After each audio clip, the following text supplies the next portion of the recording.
अयोध्येतील प्रभू श्रीरामाच्या प्राणप्रतिष्ठा सोहळ्यात पंतप्रधान मोदी यांच्यासह पूजा करण्याचा मान नवी मुंबईतील कांबळे दाम्पत्याला मिळाला आहे। विठ्ठल कांबळे आणि उज्ज्वला कांबळे अशी त्यांची नावे आहेत।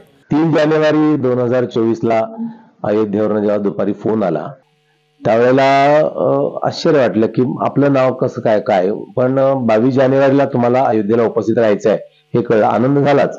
पण त्याच्याही पुढे 22 जानेवारीला प्रभू रामचंद्राच्या त्या प्राणप्रतिष्ठेच्या कार्यक्रमामध्ये जे 11 जोडपी देशभरातून निवडलेली आहेत त्यात आमची निवड झाली आहे हे कळल्यानंतर खूप आनंद झाला आणि खूप आनंद झाला। तो व्यक्त करता येत नव्हता, डोळ्यातून अश्रू वाहत होते।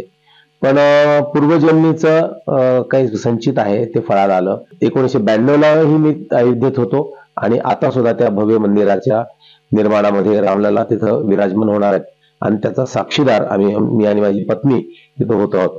रामलला प्रत्यक्ष इथं विराजमान होणार आहेत, आम्ही त्याचे साक्षीदार होणार आहोत। आम्हाला फोन आला आणि सांगण्यात आले की तुम्हाला अयोध्येचं आमंत्रण आहे। आम्हाला तर सुरुवातीला विश्वासच बसला नाही, चेष्टा करत आहे। जेव्हा त्यांनी सांगितलं की नाही खरंच तुमचं निवड झालेली आणि तीही विशेष म्हणजे गर्भगृहात बसून तुम्हाला ते पूजेचा मान मिळालेला आहे।